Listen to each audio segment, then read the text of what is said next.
Okay. Let's see. I guess I can start the Facebook. No, not on my timeline. Do it on BMHA. I'm trying to remember. Did I like it?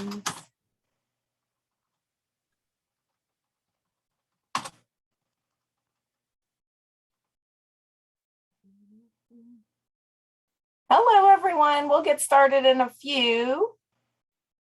We have a lot of people already. Hello, hello. We're just going live on Facebook. We're going to be taking questions from Facebook, taking questions from you. So thank you for taking time with us today. The Reverend is in the house. He's going to be giving us some good information.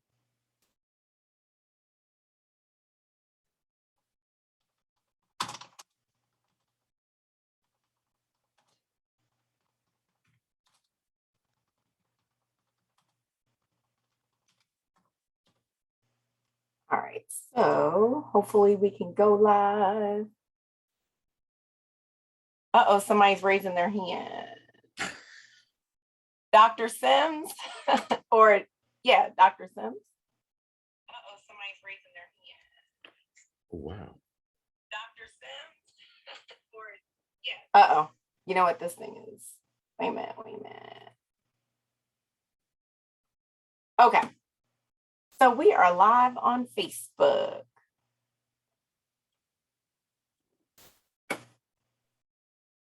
So welcome, everyone. We will get started. We are recording. So for Black Mental Health Alliance, hello, Heather. We love to make sure that the information that is presented can get seen again at another time. Black Mental Health Alliance has been around for guess how many years? We're almost 40.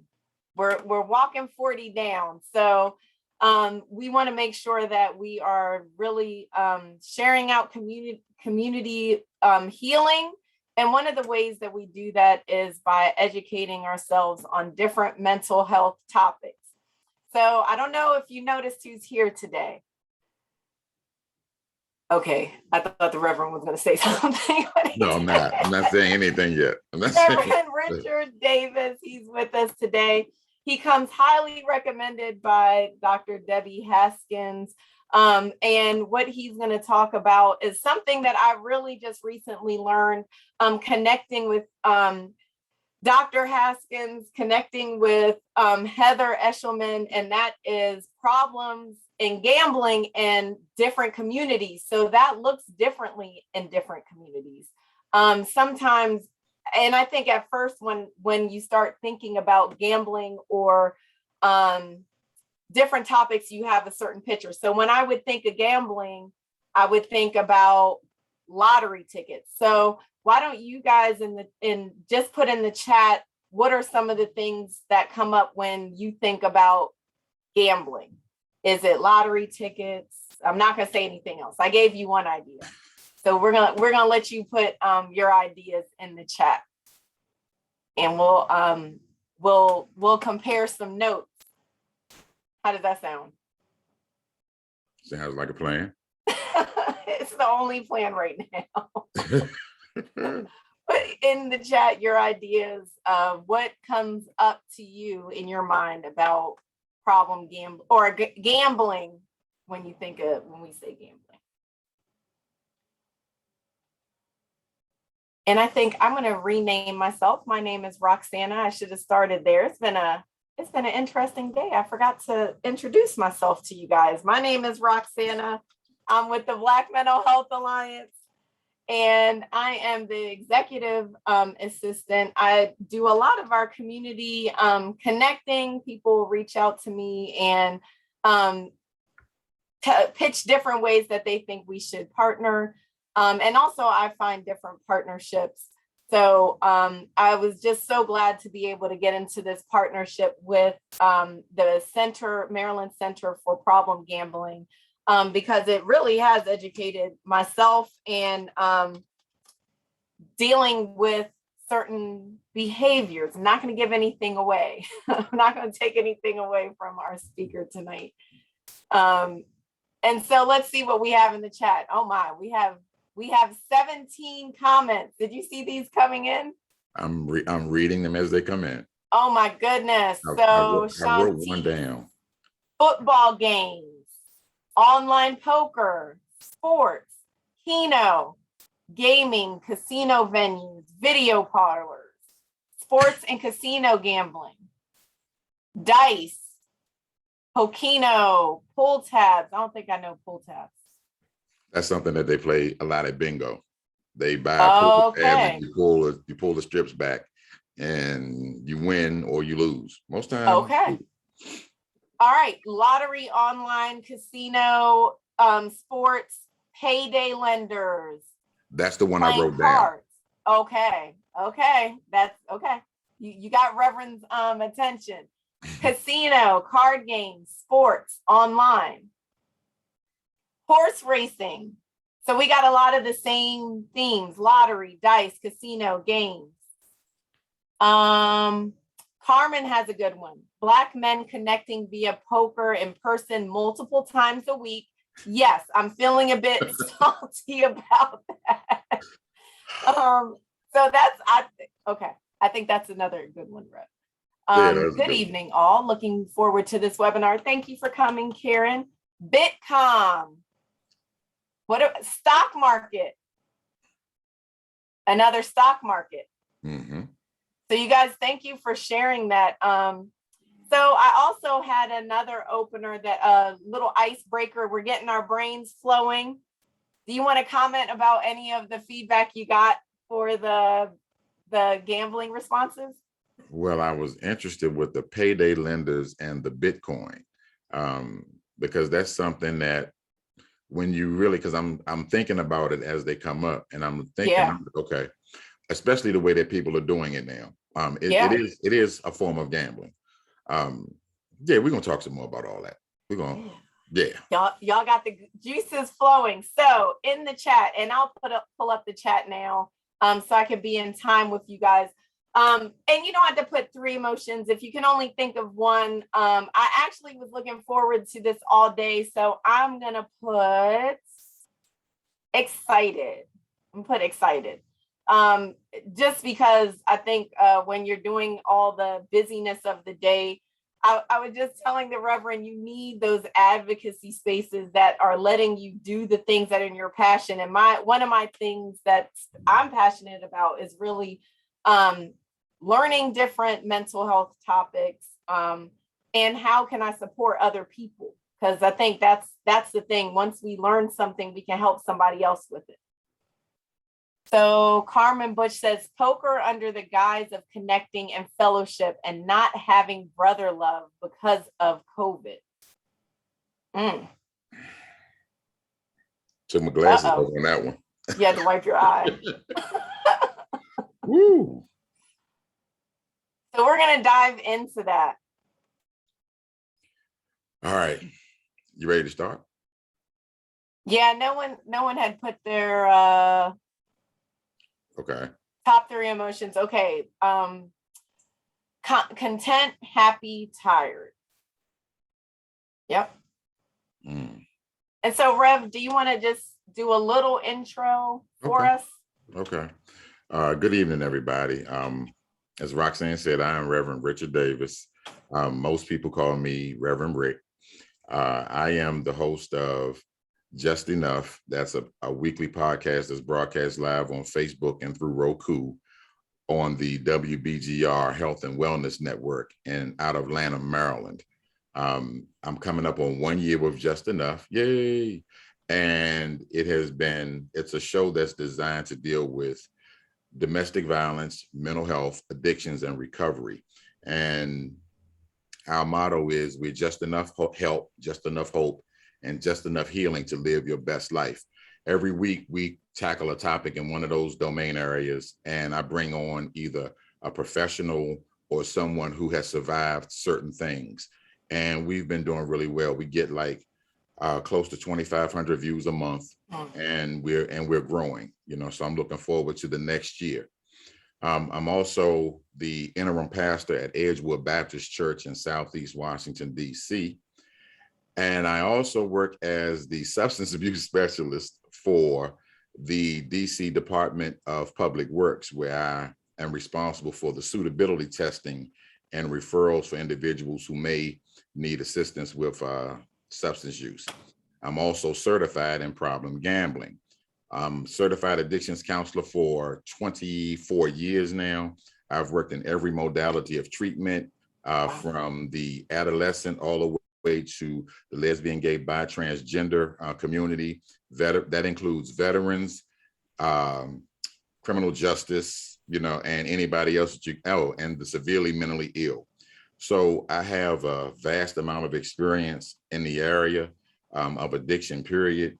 But this gambling piece has really pulled me to another level in terms of understanding the differences, because there are differences in each addiction. They have their similarities, but there are differences. So to get us started, I just wanted to throw a couple of facts out there to you all. African Americans have twice the rate of disordered gambling compared to all other populations except for Native Americans. It's gambling, when you look at it, it's a part of our culture. It helped finance some of our growing up, some of our homes. I heard people talk about the Pekino games. We had number running, card parties, after hours places where people would go and gamble and drink and try to win money. So it's been a part of our culture. But we've got to a point now where we've seen the tide turn with all of the availability and accessibility to more gambling, such as you now have smartphones. So back in the day, we didn't have smartphones. We just had a phone. And that phone was generally in the house. Now you can carry your phone around with you everywhere you go, and you have online lottery apps. You have gaming machines and laundromats, lottery machines where debit cards are accepted. You have it now where you have seemingly easy wins for betting, on sports. You can bet in game. If so-and-so going to score a touchdown, or if anybody kicks a field goal, somebody makes a 3-pointer, you can bet on that in game. But what they don't tell you, is that, or what you find out is that you're thinking you're going to get money for it, but you only get free bets to last the amount of money that they were going to give you. We have radio advertising, we have TV advertising, and they use all of the stars that we have grown to like and love. Jamie Foxx does an MGM Grand commercial where he's walking on water. Y'all will catch that when you get home.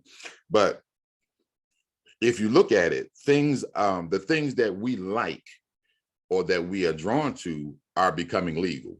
Years ago, you could not,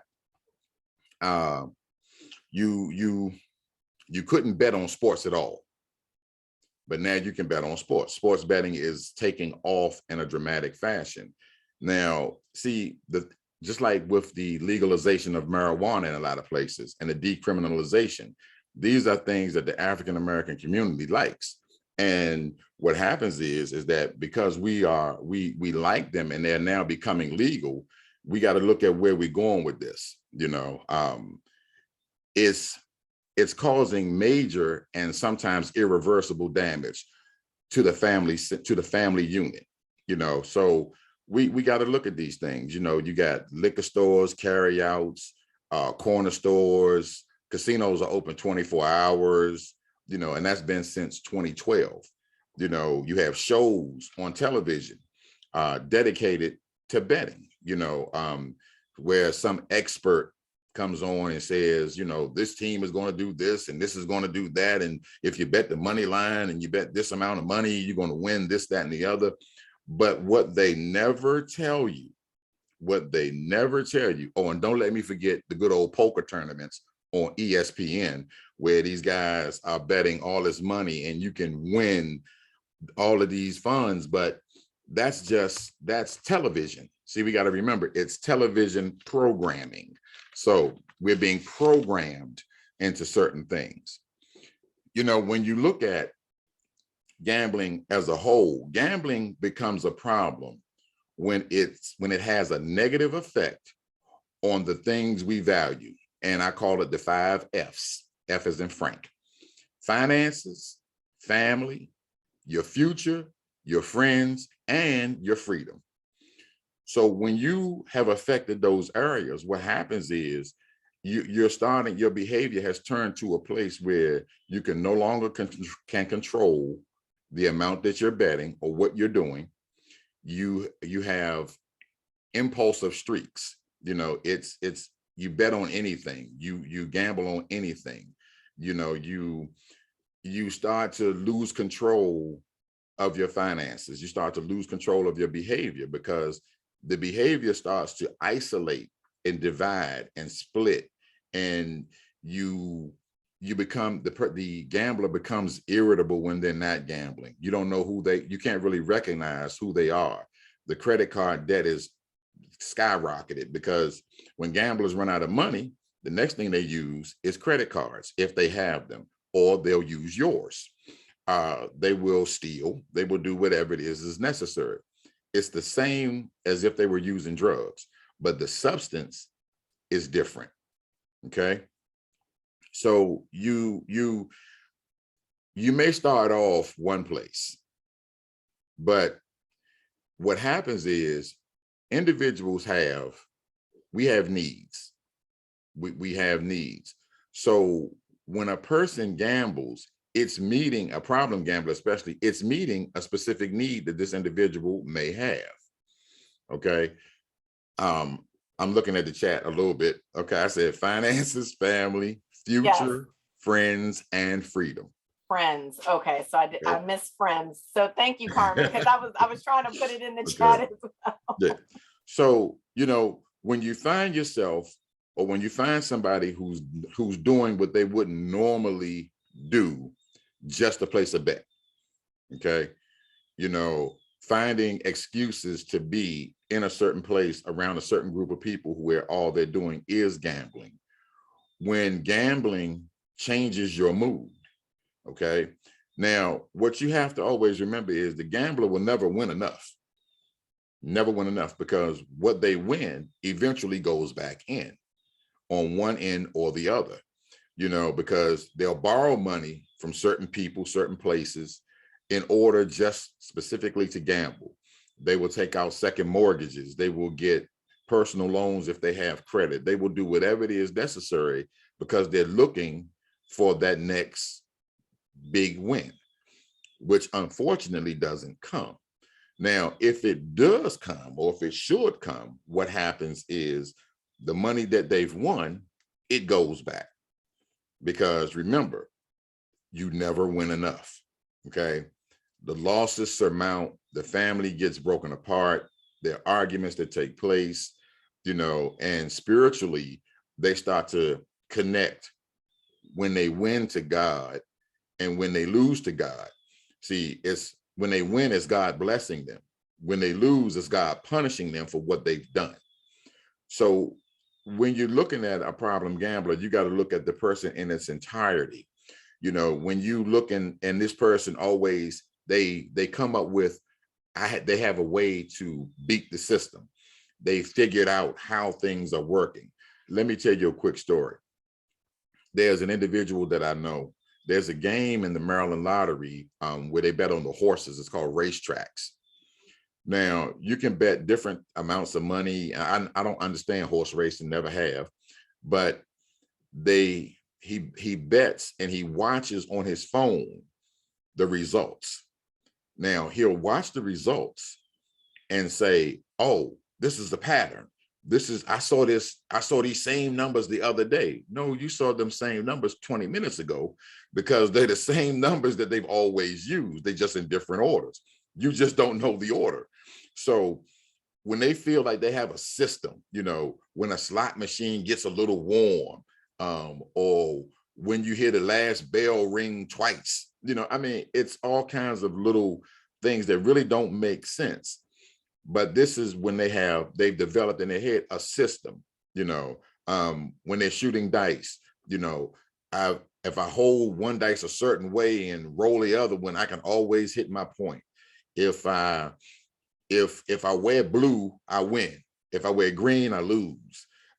They have, like at bingo games, you'll see somebody with 97 boards in front of them, and they have a circle of different artifacts and things, good luck charms and pieces. They have some people carry what they call a lucky 50-cent piece in their pocket. It's those types of things where you have to start looking and saying, okay, wait a minute. When it's done repeatedly, when it's done often, when it takes up more time than it should. Say, for instance, we would go, say your family does something twice a month. You go somewhere and do something. It goes from twice a month to no times a month. When you would have quality time with your significant other, you no longer have quality time. They're asking you for $25, $30, $40, $50, whatever they can get. And I'll be right back. And then it's 3 days later, and it's some strange dudes knocking at the door looking for them. So you have to consider all of that when you're looking at somebody and wondering if they have an issue with gambling. When you see those things and you see them over a 6-month, year period, of course, yeah, you can pretty much say, this is a problem. It's become more accessible, which has caused a greater problem. And the thing of it is that they go, the lawmakers will say, we want to build a casino in your area. Come to this meeting and we'll tell you what we're going to do. The benefits, you're going to have jobs. We're going to improve the schools. We're going to improve the roads, and nothing ever happens, And then when you are listening to the radio, if you listen to the radio closely, at least every hour, you're going to get an advertisement for a casino, Maryland lottery, somebody's lottery. You're going to get those advertisements. So what do you think that does to the individual who is struggling? It's saying you have permission. Sure, it's fun. Gambling is fun. Or it's okay. Right. Now, because you keep seeing it. Right. You see it repeatedly. But see, here's the other part. Not everybody that plays a number or goes to the casino is a problem gambler. Not everybody that does. Yeah, it does. It triggers them. But what you have to be very careful of and be very aware of is your personal space when you're doing these things. What does gambling provide for you? What does it do for you? I've asked individuals who are under addiction or even with problem gambling, I asked them, what does gambling do for you? What does it provide? And they'll run off some things. But then I'll ask, okay, tell me some other ways outside of gambling or outside of using drugs that you can get the same things. They'll answer them. You ask, what positives has it provided for you? What are the positives you get from gambling? And what happens is the individual will start to tell you what's missing inside of them. That's where the answers will come from. So if it's socialization, okay, where else can you socialize that won't cost you your family, your job? Because what happens is when an individual starts to lose enough, they will start to steal from the job first, especially if they have access to money. They'll start embezzling funds. They work as a cashier somewhere. 100 will take missing there, 100 take missing here. They might not get caught initially, but sometimes they'll allow you to take a certain amount until you get to the certain point where you can be charged with a felony. So I'm saying all that to say is that there are a lot of different signs and symptoms, but what you have to do is be able to pay close enough attention to the individual that you think may have, or even if it's yourself. Say, for instance, look at the Powerball and Mega Millions jackpots over the past couple of years. We've gotten close to $1 billion. Now, who couldn't use $1 billion? Right. So could I. We see that, and immediately it triggers something. You saw my eyes get big, right? Excuse me. It triggers something. It triggers something that says, wow, what could I do if I got that money? What's the best way for me to get it? So you go to your friends and you say, hey, this is what we're going to do. Each of us are going to put up $100, and we're going to put this pool together. We're going to buy all these tickets. We got to win something. But the little old lady in Tulsa, Oklahoma, that spent $2 wins the entire jackpot. And you're sitting at home, and maybe you only got the Powerball number on 2 of them or something. Y'all got like $3.75 each. And everybody's mad because I spent $100.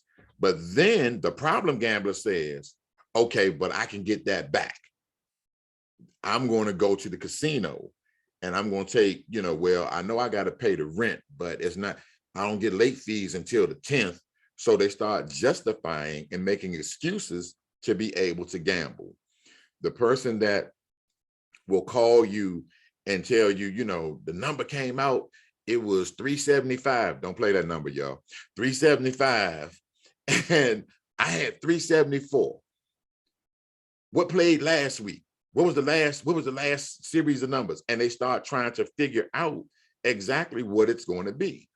Gambling is a game of chance. That's why it's called gambling, because you're taking a major risk. And it's major for most of us because none of us have Michael Jordan money. None of us have that kind of money. Well, if you do, I'm going to put my phone number in the chat and I need you to call me. But you can call either of us if you want to make donations. See, we've been exposed to people with lots of money that can afford to do these things and not take. Michael Jordan has endless streams of income. Most of us may have 2. Most of us only have 1, and it's hard enough to hold on to that. So when we see these guys going to Monte Carlo, and living this lavish life, we tend to forget that this is what they've earned over a course of time. They played and they earned this money, and they won't go broke because they're living basically off of interest. Whereas me and my $4.57 in the bank, I'm not getting any interest. As a matter of fact, if I don't put some money in the bank quick, they might take my little $4.75. But what are you, when you really look at it, how can we help? There are a number of ways that we can help. But before I even get into that, let's see if are there any questions in the chat, anything you want to deal with directly that you may want to, hash out a little bit, because I still want to get back to the Bitcoin piece and the payday lenders. You're on mute. Whoops, I was about to say, do you want to revisit our poker comment, or you want to wait? Let's look at the poker comment. What was that poker comment again? It was poker under the guise of connecting and fellowship and not having brother love because of COVID. Okay. And I'm a therapist and cannot help him. Okay. One of the things you're going to remember is, with a problem gambler, you didn't cause it, you can't fix it. That's one thing you want to remember. Here's the thing. Getting together is one thing. Are they gambling? Is the gambling becoming a problem in terms of money spent along with the family issues? Because sometimes you should be able to talk out with your mate exactly what your needs are and be able to meet at a certain point and say, hey, you know what? Okay, I know you like to go gamble with the fellas. It was COVID, everything was locked up, shut down. Okay, but I still need my time. So Right. can we figure out how we're still going to have our quality time and you can still do your thing? You know, Right. that's that angle, because just because they're getting together, it has to be a little more than that. Yeah. You know, what are the losses that have taken place? Has it affected the family finances? Has it affected, you know, you all's relationship to the point where you're arguing over money? You know, is he missing, you know, for days at a time, you know, Okay. gambling? You know, it has to be a little more specific, but just getting together, that's not problem gambling. It's what happens when they gamble. Right. So then Ms. Heather said, what is the best way to reach the Black population in Maryland with problem gambling prevention messages? Because I think I've seen the lottery ticket, I've seen casino commercial. I think I only seen once or twice I've seen if you have a problem gambling. And I was like, wait, it was so quick. I had to be like, wait, was that I said, oh, that's good, but it was so quick. They put the number up and it was quick. So that's a good one. One of the things, especially in Maryland, you had a Maryland Council on Problem Gambling that you can always reach out to them. You have the 1-800-GAMBLER number. You know, you can go online. Which we're going to share that out. Yeah. You can go online to Gamblers Anonymous and find local meetings in your area. But see, here's the trick to that. If you introduce that, you have to lay some groundwork before you introduce something like that. Because if you just come in, you got a gambling problem and you just hand them a number, you need to call these people. That's going to start something entirely different, you know, because one of the things you don't want to do is you don't want to be accusatory. You always want to deal behaviorally. You know, you don't want to make demands, you know, until if you only make a demand when you're ready to follow through on it. Right. You know, and that means like right then, right there, you know, and I'm reading a comment now about the stigma. We can talk about that too. Okay. But what we can do is we have to be our own advocates. The Maryland Council on Problem Gambling offers training classes, one of which I teach one of the modules on spirituality. We have a group of dynamic trainers who will definitely educate you on how to deal specifically and, you know, what to recognize in terms of problem gambling. You know, those classes are free. Right now they're online. The class that we had that I taught on last Saturday, we only had 2 people in there. So you want to reach out to the Maryland Council on Problem Gambling, and that information will be available to you because you can register. Like I said, it's free. And if you follow through with the classes, you can get them for just information, or you can pursue your certification. So that's one way, because we have to be our own advocates these days. Yeah. We have to advocate for everything it is that we want, which is one of the reasons I do what I do with Just Enough. I want to put the information out there so that individuals know this is where you go to get help. This is how you can get help. This is what depression looks like. This is what schizophrenia looks like. This is what drug addiction looks like. This is somebody who's been delivered or is recovering from drug addiction or problem gambling. You know, Dr. Haskins, who is a beautiful person, she heads up the Maryland Council and the training that we do.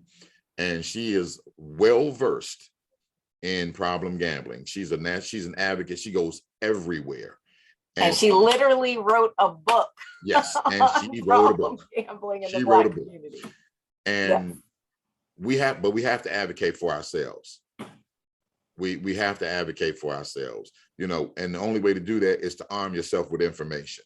You know, that's why things like what the Black Mental Health Alliance is doing is very important. I appreciate their work. I appreciate them asking me to come on. But what we have to also do is educate yourself. Educate yourself. When you look at television, you're not going to see a lot of information on where to get help. You're just not going to see it because there's no profit attached to it. So we have to stand up and say, okay, this is what I'm going to do. I'm going to educate myself. You know, you're going to arm yourself with as much information as you can so that you'll know what to do in any given situation. Yeah. While we James said most problem gamblers have to be ready and open to accept help. That's true with anybody with an addiction problem. They have to be open and willing. Everybody, there's something called the stages of change. You know, you have your pre-contemplation, contemplation, preparation, action, maintenance, so people fall between pre-contemplation and action all the time. Yeah. But one thing, every problem gambler, everybody that has an addiction has what I like to call a moment of clarity, where they're realizing something is wrong here. Something is wrong. And sometimes some of the layperson questions you can ask, like I said, when you want to talk to somebody about it, you deal behaviorally. That way it's not accusatory. I've noticed, that you used to go, over here on Fridays, but now you seem to go to the casino a lot. What happened? What changed? You always want to say what happened versus what's wrong. Right. Okay. You never want to say, well, what's wrong with you? You don't do this anymore. Don't attack as much as you want to. You can't attack because you don't get anywhere with your presentation, or you ask, can I suggest, can I suggest something to you, to see where the person is? Because if they give you certain looks, you know your people. So when you get certain looks, certain responses, not to tread down there. Okay, we'll revisit that later. Right. And then when you get to a certain point, when they're asking for money, it's always like you have to say things like, I can't support behavior that I see tearing you down. That's a good one. I can't support behavior I see tearing you down. I can't support behavior I see tearing us apart. It's not attack language. It's not confrontational, as we like to say. Somebody said something about Bitcoin. The way that, okay, now the stock market and Bitcoin, I roll all that into one. I roll that all into one because it's always a gamble. But see, that's the way that the system is set up. So, and all of us want to live comfortably in our older ages. So we invest. And when you invest, you're taking a chance. But Right. The same thing with real estate. You buy a house, you're taking a chance because you don't know what you're getting. You don't know where the value is going to go. You're just praying and hoping the best, Right. that you can take care of it. So it's a gamble, but it's a gamble with benefits, if I can say it like that, because a home is for you to live in. It's where you will reside, is where you develop your family. So, but with problem gambling, to buy a house would be, it would be more like the house flipping piece, where you buy a shell of a house. You spend money on the shell of a house, hoping you can have enough to refinish it and redo it, remodel it, and hoping that somebody buys it. Right. Because if they don't, you're losing money because you have to pay that mortgage while you're trying to sell it. I hope I'm not boring y'all. So the Bitcoin, I also think like Bitcoin and stock market, people think it's more dignified. So it's like, oh, well, it's an investment. I think they think it's like not gambling too. Well, yeah, and we've drawn it like that. Society draws it the way that they want us to perceive it. Yeah. Like television programming. They show us the images they want us to get from something. So the stock market has been made to look like, oh, it's all good. It's it's the way to go. That's where you need to put your money. But you don't really benefit unless you have large sums of money to put in it to be able to come out of it really quickly.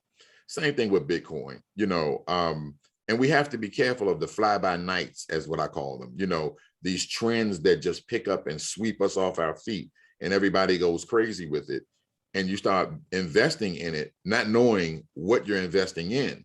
And when you put money out there, what happens is all of a sudden it dries out. There was a thing that was going on during COVID, these money pools where people were putting money in, like I saw that. The pyramid schemes. And you'd be surprised at how many people lost friendships over the fact that when they put their money in, all of a sudden, poof, the people were gone. Right. So and what's crazy is that my 20-year-old told me about that, and I thought, oh, I remember that like was going on when I was younger. Like little, I remember my mom talking about that, and I just was like, that's interesting that that's repackaged itself. Everything repackages itself. Back in the day, they wore skinny suits. Now they wear skinny suits again. In a minute they're gonna be back to the little wide legs. So don't throw away any clothes. Just keep them. Trends. It's trends. Yeah. Everything goes in trends, and you're going to see the same thing come back again. But at the end of the day, they're all pyramid schemes. The people at the top get paid. William said, how do you convince a gambler who's struggling that their system will not one day pay off when that's the only hope they're willing to hold on to? Woo. William, that was loaded. That's a heavy one. Yeah. Okay. Are you familiar with their wins and losses? If you're familiar with the wins and losses, that's where you can probably start. You can point out, hey, or you start in one place. You start with what are you hoping to gain from putting money after money after money after money after money? What are you hoping to gain? What has been the benefit thus far? I'm watching you and I'm looking at how you've changed. You used to, ABC. Right. Now it's DEF, and you admit that you're hurt. See, a lot of times the person trying to reach somebody won't admit that they're hurt to the person. Yeah. It hurts me to see you going through what you're going through. Let me just give you some information. And you give them the little information you can, and you watch and you wait. It happens. It happens. So Carmen said something. She referred back to Mr. Hinn's comment. Apparently borrowing late payments, payday loans, marital discord isn't enough. And I think, yeah. So I think you had went over that a little bit about why it's not enough, because they should be able to get to a point where they can discuss it together. Right. Exactly. See, one of the things a lot of times people turn to other things when they have other root issues. That happens a lot. Yeah. So gambling is one of those things that, especially because when we have other root issues, they hurt. Okay. So instead of dealing with the hurt because of the stigma associated with admitting that you're hurt, especially as a man, what happens is we look for other outlets. Yeah. We look for other outlets. So gambling is one of those things that we think will keep the woman's mouth quiet. If I win this money, hand her some money, she's going to leave me alone. She's not going, right. So that's part of the thinking that goes into it. But what you also got to remember is that no matter what the gambler wins, it's never going to be enough. Yeah. Enough. It's never going to be enough. Oh, this is funny. The pyramid schemes are prevalent now. Skinny pants. Laugh out loud. Kelly said she read an article that stated problem gamblers are 15 times higher, have a higher risk, 15 times higher risk of suicide. Can you speak to that? Yes, because there reaches, and I wanted to bring that up. Thank you.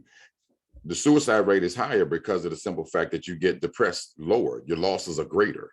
With drugs are easy to get a hold of.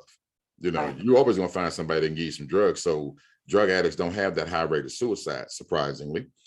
But because of the damage associated with gambling, the danger that you put yourself and your family and your loved ones in, when all of that weight comes down, yeah. If I just spent my kids' college fund, what do you think I can tell my wife? Nothing. Yeah. I can't explain it. You get to a place of hopelessness, to the place where you start to, and this is where it gets a bit spiritual, where you start to hear the voices that say, you might as well go ahead and end it because it's Right. over with. You know, you're not going to make it. You know, you can't get back. There's nothing you can do to fix this. Everybody hates you. You start the negative self-talk. And when the negative self-talk takes root because you've spoken it, guess what? It becomes like, you know what? I'm worth more dead than I am alive, especially if there's insurance involved. But see, what people fail to realize at that time, because the gambler isn't in their right space, insurance doesn't pay for suicide. It doesn't. I hope that was a satisfactory answer. It was very deep. I mean, but that I think, yeah, very deep. William also said, great insight. That's what makes gambling unique from other addictions, is that there is that slim possibility, no matter how great the odds, that it can lead to a positive outcome.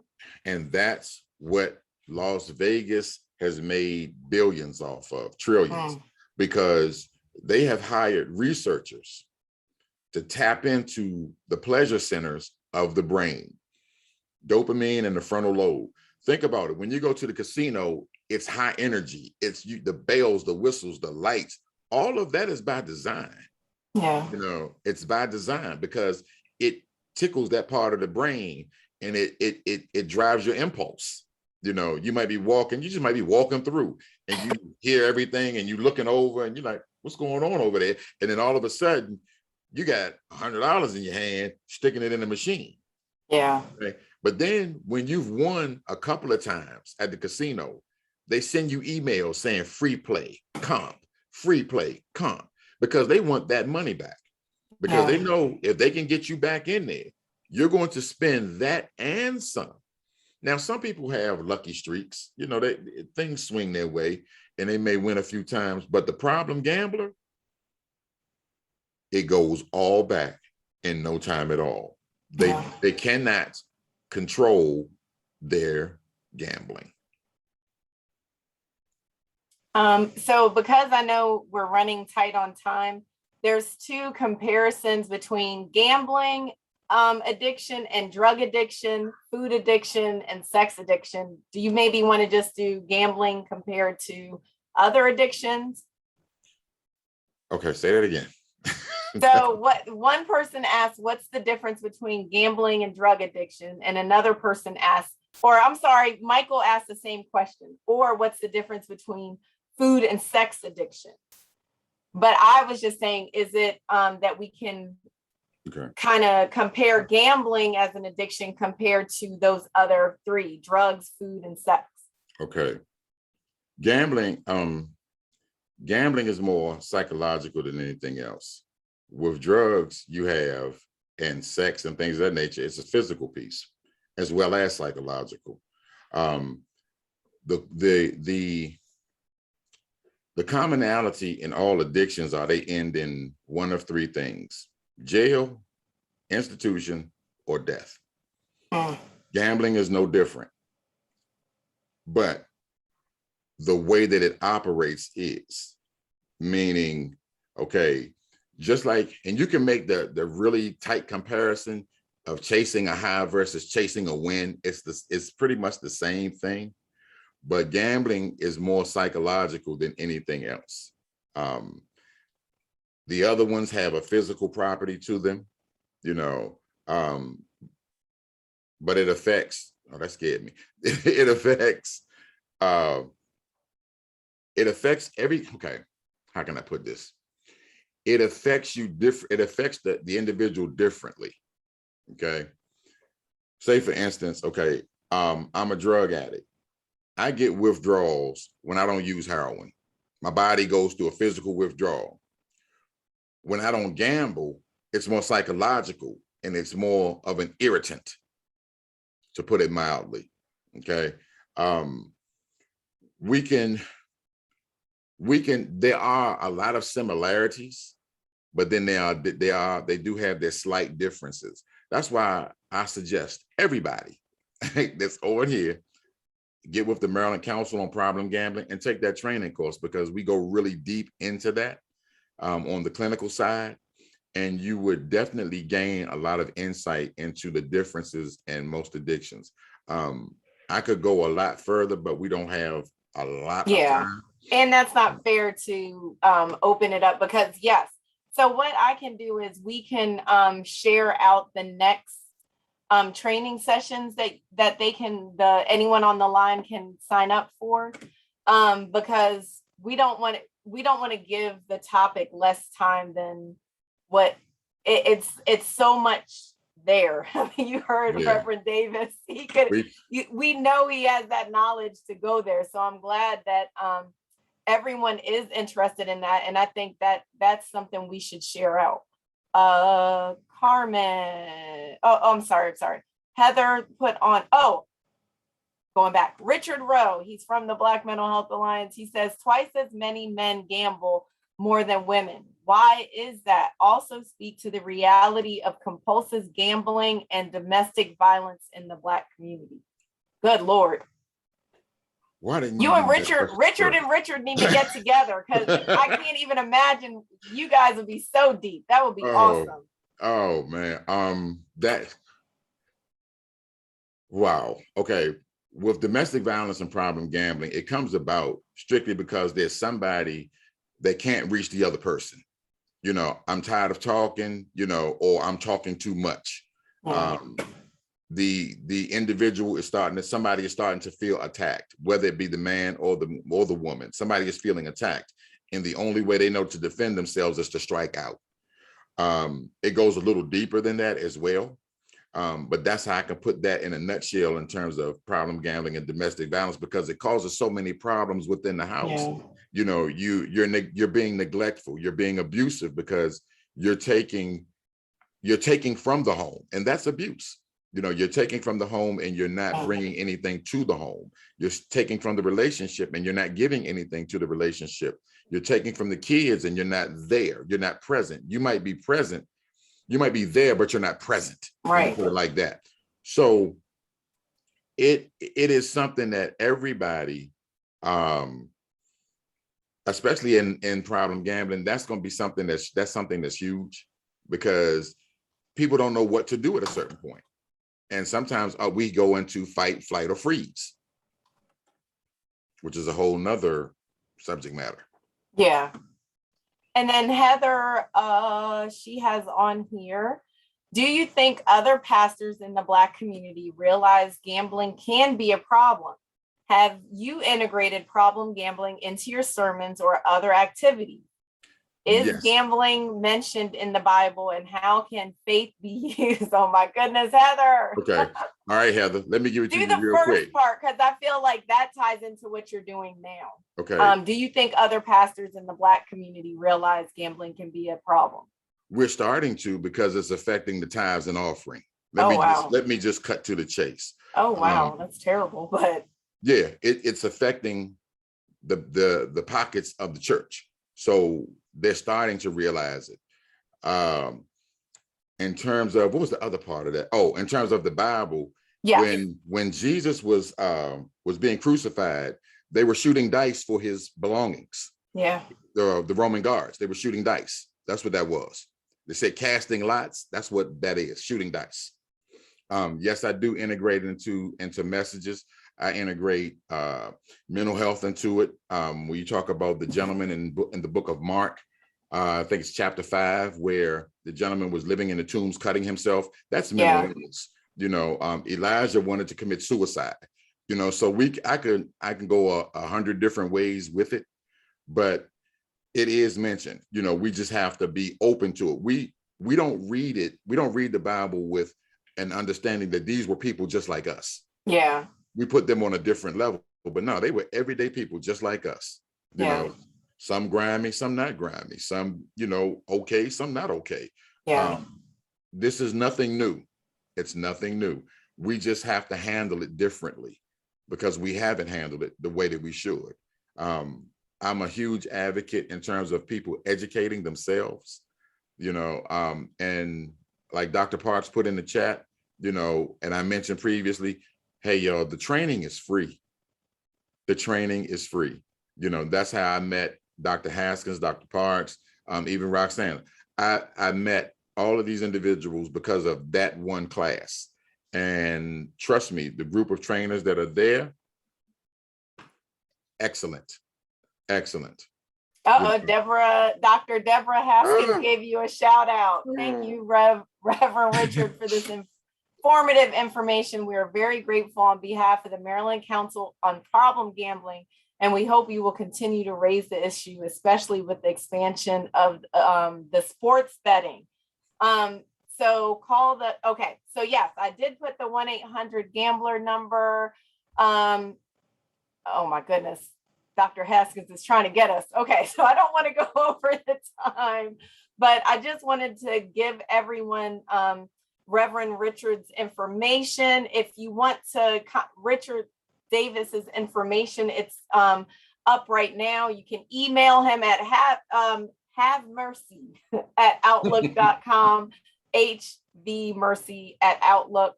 And he also gave a contact number. So Heather Eshelman, she is the prevention manager that allowed this training to take place. Thank you. For the Center of Problem Gambling. We appreciate you. She also connected me with Dr. Haskins and now Reverend Davis. And we're just so appreciative that we can give this information out. What I'll do is I'll have a survey circulate around after this. I did not attach it in the Zoom, so that you can rate Reverend Davis, give him a thumbs up, thumbs down, sideways, hopefully a thumbs up, and that you would come back to do a deeper dive. We did our questions. Just 2 events that are upcoming. I'm doing breast cancer awareness plus mental health. Next Tuesday, I had to put my little plug in there. And then for the Black Mental Health Alliance, we are doing an awards ceremony the last Thursday. That's why I said I couldn't hang with you on the podcast. We'll be doing our Dr. Maxie T. Collier awards ceremony. So if you're interested in sponsoring or attending, we're going to have, I have a whole bunch of celebrities that'll be on our all celebrity fireside chat about mental health. And why is this important? Just think about it, guys. Just a little bit of information that we have makes us go dig deeper and be able to give tips and tools to family members, not attack them, but say, look, I noticed this, you're not here as much. I mean, I think that's life-changing, just to not have that as a issue, that you can, this little bit that can help us to communicate better together. I don't know if you want to close us out, Reverend, if you have anything. Yes, I have one last statement. Thanks you all for such great questions and high participation. Also, I want to leave y'all with a quote from Malcolm X. He said, even illness becomes wellness when we replace I with we. So I'm gonna leave y'all with that. I appreciate the time and the participation. Yes, thank you. Oh, Richard said, truly appreciate the powerful presentation. You did an awesome job, Rev. Thank you. Thank you very much. Y'all don't know how much I was sweating before we started. I mean, nothing but great feedback. You guys, you're getting all thumbs up. Awesome. Thank you. Fantastic. Thank you. So have a great night, everyone. We appreciate you coming out with us. Thank you.